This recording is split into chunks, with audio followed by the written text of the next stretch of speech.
There are more single people than ever before, not only in Canada, but around the world. That's according to relationship scientists. Some people are actually choosing to stay single and tell us they're happy with that. I'm not going to be with someone unless it enhances things. I'm very happy in my current life. Singlehood is a growing trend among 20 to 30-year-olds regardless of their gender. This data comes from Statistics Canada and shows that there's a record drop in the number of people who are living together as a couple. So why have things changed so much since the 80s?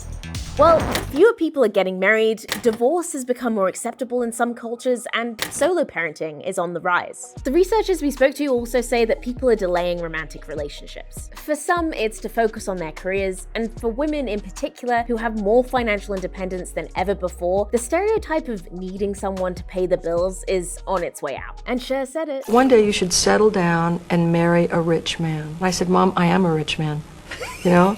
We don't need a partner anymore to have a credit card or own property or, we can do all those things ourselves. But you've probably come across headlines like these. They often paint a bleak future for singles. Now, for years, most of the studies focus specifically on relationship status in comparison to well-being. I think what happened is that sort of gave rise to people making assumptions and stereotypes about single people. Researchers have now discovered that those studies about singles not being happy had very little to do with their relationship status. And so they're looking into who is single, why they want to be single, and if in fact they're thriving. In 2021, psychologists from the University of Toronto surveyed more than 900 single people. They were from around the world with different cultural backgrounds and sexual orientations, and were between 20 to 59 years old. They were put into 3 groups based on how they feel about their overall happiness, their relationship status, and their attachment style. The first group is the happiest being single. They value independence and seek solitude. But for them, some were less satisfied with their overall lives when compared to the other groups. The second group is the least happy about being single and their life overall. The researchers describe them as anxiously attached. The people in this group crave connection and tend to be needy,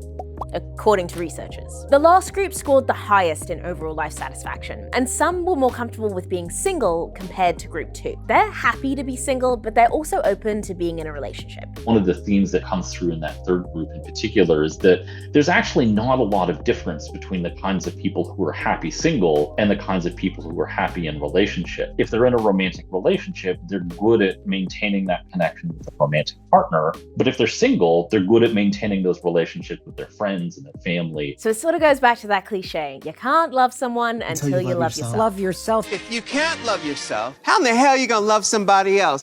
Yeah, how many times have you heard that? The other researcher we spoke to says society's still set up to value romantic partnerships and marriage. There's evidence showing that children as young as 2 and 3, they figure out these ideas of partnership and they play house. We also have evidence showing that children very young learn this about in terms of gender roles in household dynamics. And even though there's been a rise in non-traditional relationships, movies and TV still portray singlehood as sad and lonely.